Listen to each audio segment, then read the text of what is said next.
Donc, bonsoir à toutes et à tous. Donc, effectivement, je suis membre de la brigade anti-négrophobie. Et l'idée là, pour faire simple, c'est on va essayer d'aborder un thème, c'est montrer qu'effectivement, celui qui a le pouvoir, c'est celui qui est capable de raconter l'histoire. Bon, ça a été dit par le professeur Ronan Korachidi, quand il a parlé des chasseurs qui écrivent l'histoire. Et ça, c'est important de le comprendre parce que celui qui maîtrise l'information est capable de maîtriser notre pensée. Et donc, il faut savoir que, par exemple, quand on fait des études, des hautes études, etc., quand on parle en France de la colonisation et tout ce qui s'ensuit, à l'université ou autre, on est tenté, et nous on le reprend, parce qu'effectivement, dans notre tête, on est intelligent, puisqu'on est diplômé dans les écoles de ceux-là même qui sont nos bourreaux, on parle nous-mêmes d'ère post-coloniale. Il n'y a pas d'ère post-coloniale. On est toujours sous une ère coloniale, sauf que cette ère coloniale a une nouvelle forme. Et c'est cette nouvelle forme qu'il va nous falloir apprendre à décrypter. Autrement dit, la colonisation, depuis le premier instant où l'homme blanc est venu nous réduire en esclavage, jusqu'à aujourd'hui, ne s'est jamais interrompue. Elle a juste changé de forme, elle s'est juste modernisée. Et ce n'est pas juste une vue de l'esprit. C'est ce qu'on va essayer de démontrer ici. Il va falloir comprendre comment a évolué cette nouvelle forme de colonisation, et c'est ce qu'on appelle ici la neurocolonisation. L'idée, c'est déjà de porter honneur au frère Sona Puissa, qui est ici dans la salle, qui a fait ce dessin. Donc, il est au milieu de la salle. On lui a parlé de notre idée, et voilà ce qu'elle lui a inspiré. Et franchement, je pense que cette idée, elle est simple, efficace et forte, puisqu'on voit un homme qui a les mains blanches, donc on devine son visage, en tout cas la couleur de son visage. Il porte une cagoule, celle qui symbolise le Ku Klux Klan. Et qu'est-ce qu'il fait? Il met des ingrédients dans la tête, le cerveau d'un noir, qui est en train, parce que c'est important aussi pour Sona Puissa, c'est qu'il y ait toujours aussi la solution et pas simplement le constat de la situation de colonisation. Et donc, cette personne est en train de se connecter avec elle-même, et pendant qu'elle est en train de faire ça, il y a une action qui vient l'empêcher de se connecter avec elle-même. Et ça, c'est ce qu'on vit tous les jours et on ne le sait pas. C'est ce qu'on va essayer de démontrer aujourd'hui. C'est ce qu'on appelle la neurocolonisation. Retenez une chose importante, c'est que l'ère postcoloniale est un mythe. C'est-à-dire, à force de le répéter, c'est comme une publicité. Ils font exprès de dialoguer dans ce sens-là, et nous reprenons ça parce que ça rentre dans notre schéma de pensée et dans notre dialectique. Mais en fait, on est en train de, comment dire, de raconter une histoire qui n'est pas celle que nous vivons. Nous sommes toujours colonisés, on sait très bien que par exemple le continent africain dans son ensemble n'est pas géré par les Noirs qui sont à la tête des États. Voilà. Eh bien, il faut comprendre que quand on vous dit que la colonisation ne s'est jamais arrêtée, alors imaginez, pourquoi je prends cette image? Parce qu'il faut comprendre que la propagande fonctionne comme ça. Elle met des images avec lesquelles vous êtes familier depuis votre enfance, et quand elle les inocule, ça c'est lui avec... Bon, je ne vais pas me partir dans des trucs, sinon je vais durer encore plus longtemps, mais vous voyez, il y a les contes de fées, tout le monde connaît, puisqu'on est éduqué par la machine occidentale et impérialiste, qu'on soit ici ou ailleurs, de toute façon on ne peut pas y échapper, parce que c'est une hégémonie culturelle. Eh bien, dans les contes des fées, on entendra souvent parler de ces histoires de comment on appelle ça?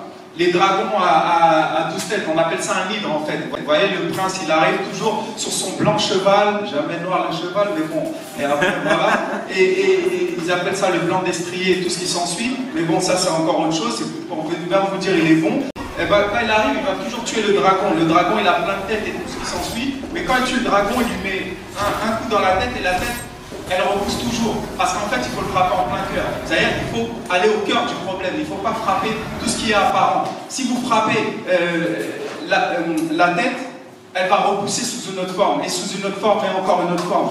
Et donc ça c'est l'hydre du racisme. Le pouvoir de l'hydre du racisme, c'est celui-là. C'est-à-dire, vous trouvez une manière de le battre, elle repousse sous une autre forme. Et il faut comprendre que c'est ce qui s'est passé. C'est là où vous devez comprendre que l'unicité entre l'esclavage colonial, que nous appelons l'esclavage négrier occidentalo-chrétien, pour qu'on voit bien le visage, on parle de l'esclavage fait par les impérialistes blancs, pour qu'on voit bien le visage de ceux qui ont commis cet esclavage, et la néocolonisation en passant par la colonisation et tout ce qui s'ensuit, c'est qu'en fait, la tête de l'esclavage a été coupée par nos résistances, et aussitôt, tout de suite après, a poussé donc la tête du colonialisme, qui nous a fait croire qu'en fait nos problèmes étaient terminés. Et quand on a coupé la tête de la colonisation, qu'est-ce qui s'est passé sous la forme des fausses indépendances, etc.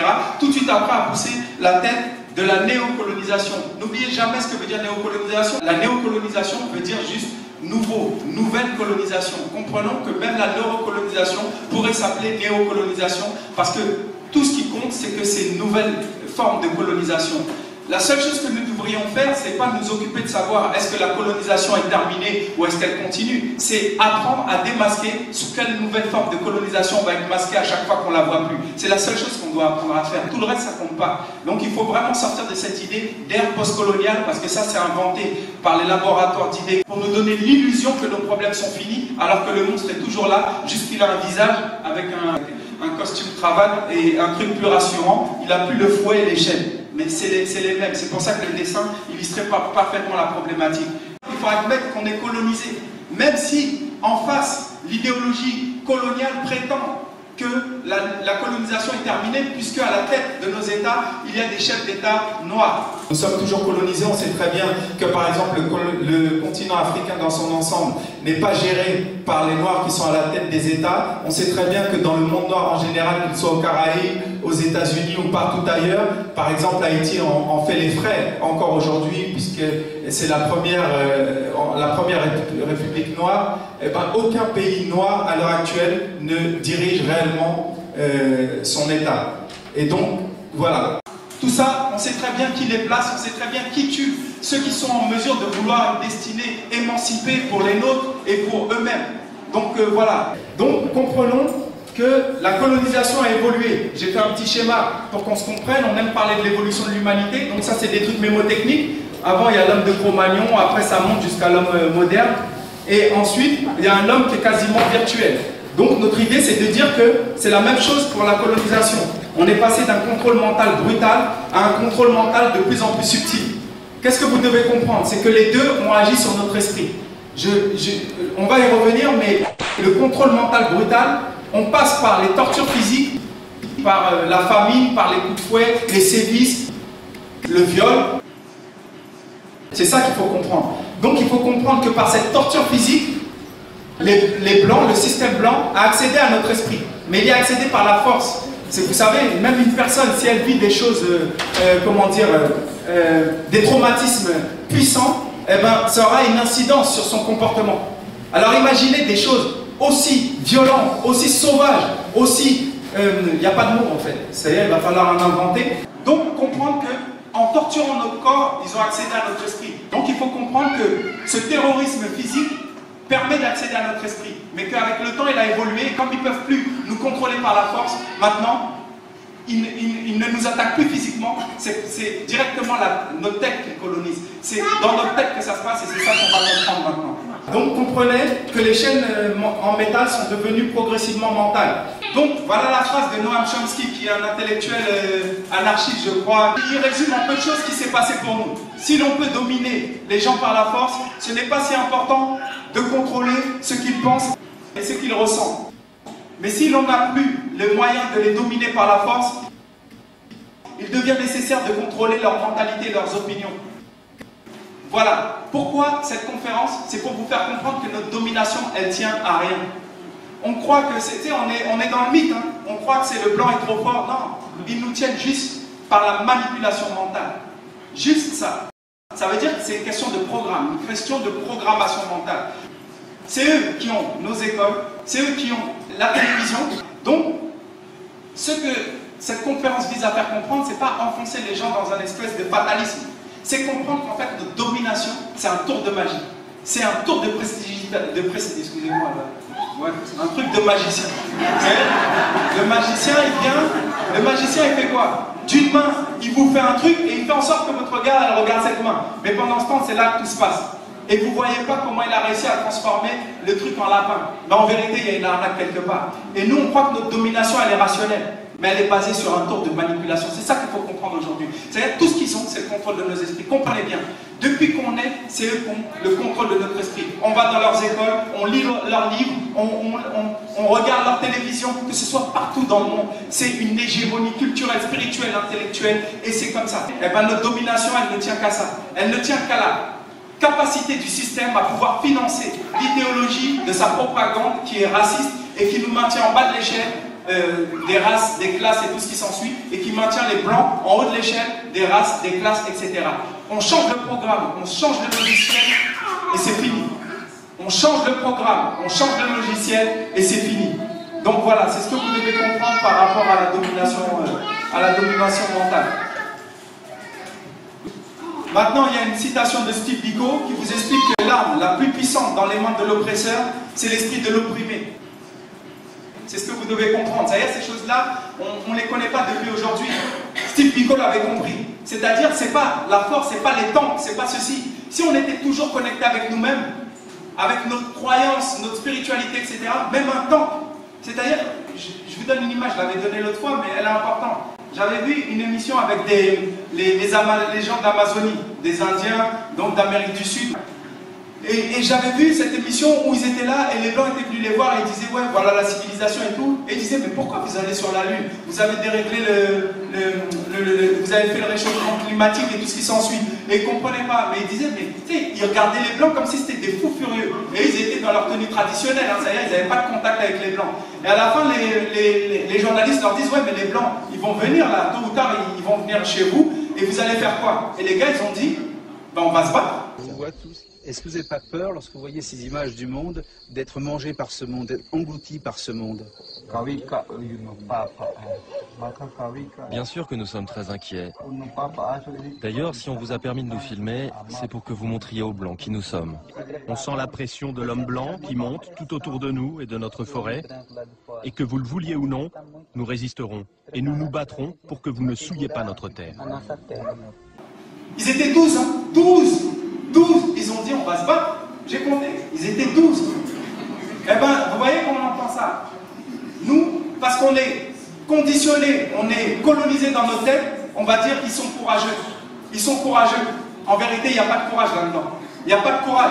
C'est que leur logiciel, leur paradigme, fait qu'ils ne peuvent pas voir autrement que ce pourquoi ils sont programmés à voir. Pour eux, défendre la nature, c'est plus que tout. Le jour où les Blancs vont les corrompre et leur dire que c'est l'argent, le pouvoir, ils défendront les 12.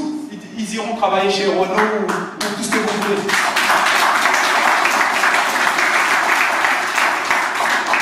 Cela pour dire que ce n'est pas une question de courage. Si on était connecté avec nous-mêmes, on n'aurait même pas besoin de dire « moi je m'oppose ». On s'opposerait même. L'acte dépasserait même la parole. La parole n'aurait même pas le temps de venir à la bouche, qu'on serait déjà devant le temps en train de l'arrêter. Mais là, vous savez très bien que ce n'est pas le cas. Et moi-même, je ne sais pas si je me mettrai devant un temps, mais en tout cas, je vous le dis. Celui qui veut y aller, il y va. Et si je vois que ça marche, j'y vais. Non, on ira ensemble. En théorie, oui, c'est vrai. Elle le connaît. Donc, là, on aborde. J'ai été long sur l'entrée en matière, mais là, je vais faire plus vite. La neurocolonisation. Donc là, en sous-titre, le racisme, il faut bien comprendre que c'est une arme mentale visant à réformer notre pensée dans le sens des intérêts de notre bourreau. C'est ça qu'il faut comprendre. Donc vous voyez, il met des trucs dans le cerveau. On va aller vite. Là, il y aura beaucoup d'écrits parce que moi, je ne suis pas informaticien. Mais ce qui va nous permettre de comprendre comment on pirate le cerveau, c'est le lien entre l'informatique, le piratage informatique et le lien entre le piratage du cerveau. Pourquoi? Parce qu'il est logique que l'homme n'a pas pris la technologie liée à l'informatique, il ne l'a pas pris dans l'espace, il l'a pris de sa propre expérience de vie. C'est nos observations qui génèrent des inventions scientifiques énormes. Et ça, moi, je ne m'y connais pas parce que je ne suis pas informaticien, mais les termes là qu'on va apporter vont vous permettre de comprendre comment ils colonisent notre cerveau. Et donc voilà, donc comment pirater le cerveau? En contrôlant nos esprits, le racisme d'État colonise imperceptiblement à tout nouvel État notre cerveau. Donc parallèle entre le cerveau humain et l'ordinateur.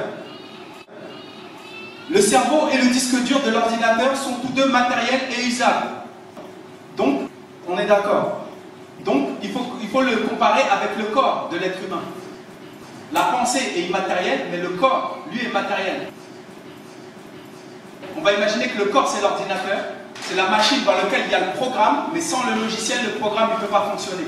C'est-à-dire les éléments, ils n'ont aucune valeur. C'est c'est comme vos bras. Vous savez, quand on vous dit que vous êtes en état de mort végétatif, ou je sais pas, cérébral, voilà. C'est justement parce que votre cerveau est déconnecté, il ne peut plus commander le corps. S'il n'y a pas de logiciel pour commander le programme, l'ordinateur ne sert à rien. Même s'il doit passer l'aspirateur, il ne pourra pas le faire. Donc, le cerveau et le disque dur de l'ordinateur sont tous deux matériels et usables. La pensée et le logiciel sont immatériels et inusables et donnent un sens fonctionnel à la machine. On peut comparer donc le corps et l'âme et l'ordinateur et le logiciel. À la différence du cerveau humain, l'ordinateur ne fait qu'appliquer bêtement les règles qui le programment sans le moindre libre arbitre. Donc voilà, il faut savoir qu'il peut y avoir des millions d'ordinateurs identiques, mais chaque cerveau est unique. C'est-à-dire tous autant que nous sommes, donc nous sommes forcément une clé pour résoudre un problème, sauf que nous l'ignorons.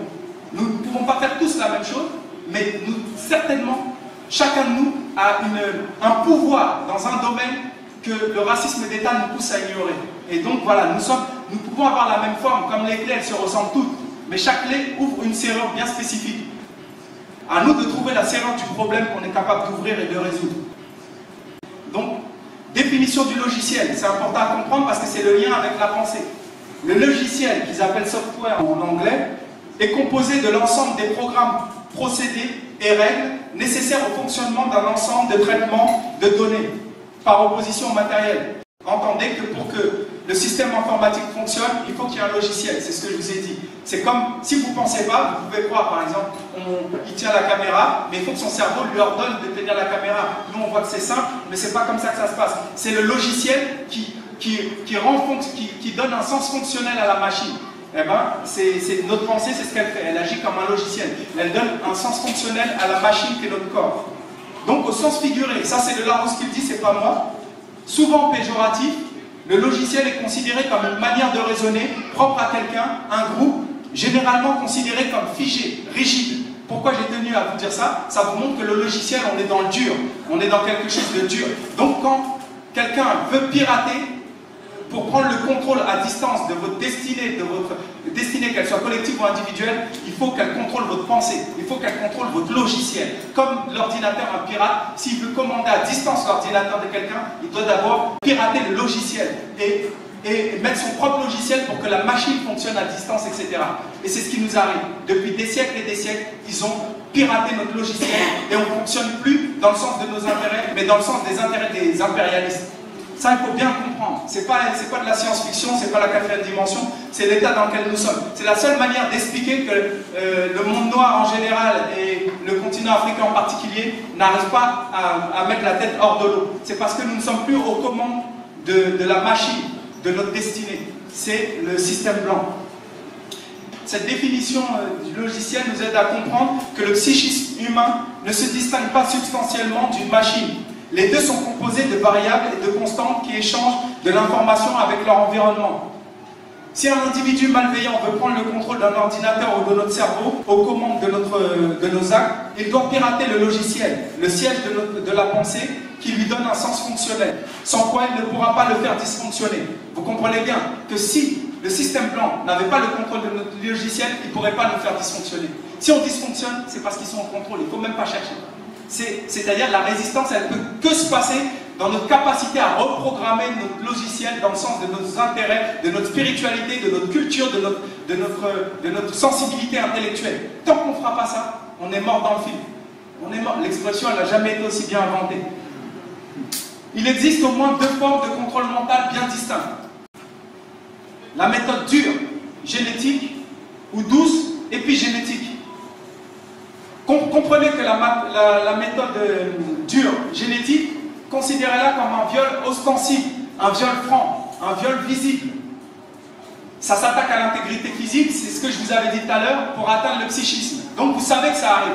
Assurez-vous qu'ils regardent tous, c'est bon. L'esclave, il savait qu'il se faisait fouetter. Il savait qu'on lui coupait une jambe parce qu'il avait fui.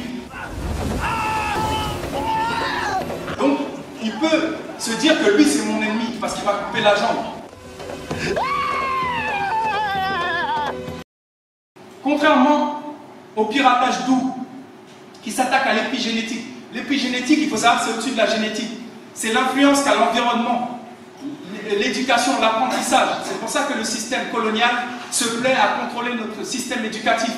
C'est ça qui crée l'épigénétique, ça peut modifier notre comportement. C'est-à-dire, la génétique, c'est l'héritage, les gènes que nous transmettent notre père et notre mère. Ça ne bouge pas. Mais l'épigénétique peut modifier le comportement, parce que si vous avez vécu toute votre vie dans un placard, vous ne pouvez pas croire que même si votre père ou votre mère était comment dire, un ponte en mathématiques, que dans un placard, vous allez, sans être bien nourri, etc., vous allez rester un ponte en mathématiques, et que quand vous allez faire des enfants, eh ben, eux, ils ne vont pas, comment dire, véhiculer vos propres traumatismes, vos angoisses, etc.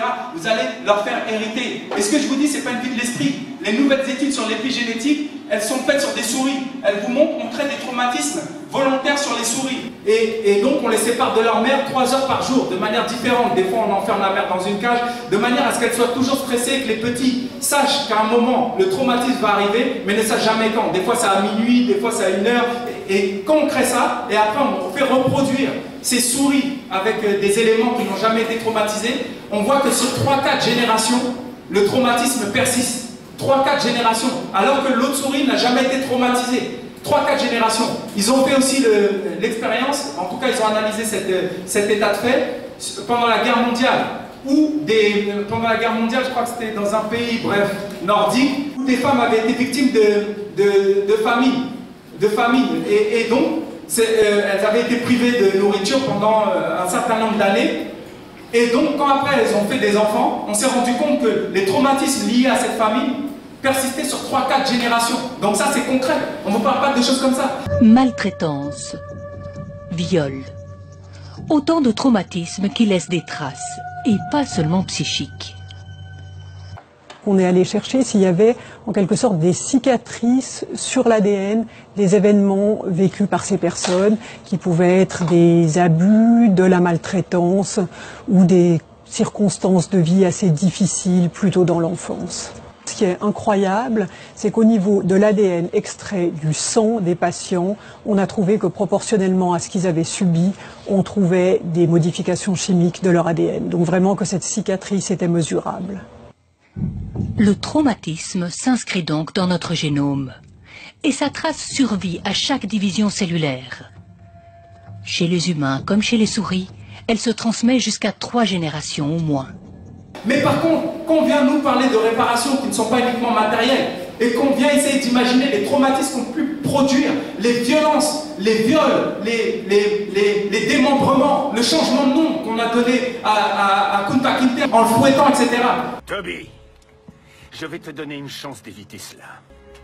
Je te préférerais en bonne santé, pour que tu puisses travailler dur. Tout ce que tu as à faire, c'est de me dire ton nom.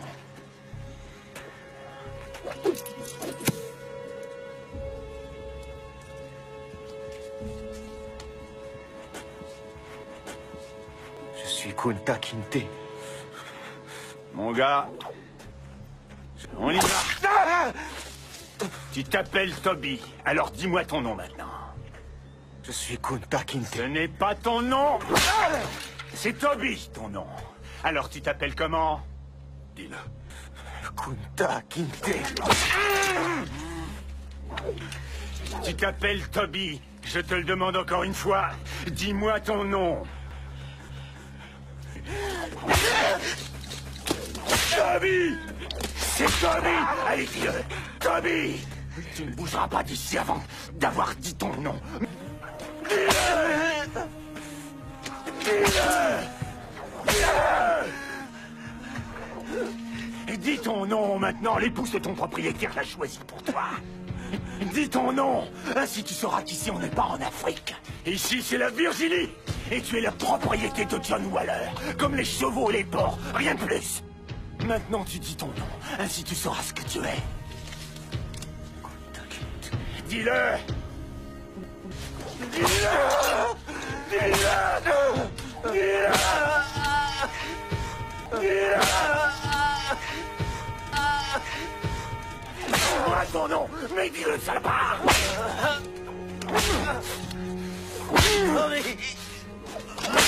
Dis Toby, dis ton nom! Il l'a dit! Il l'a dit! Et redis-le! plus fort. C'est quoi ton nom? Ton nom?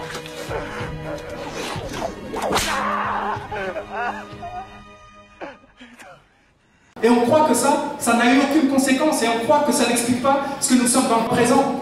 Et ça dure sur 3-4 générations. Mais moi j'ai une théorie qui dit que c'est là que la propagande rentre en exercice.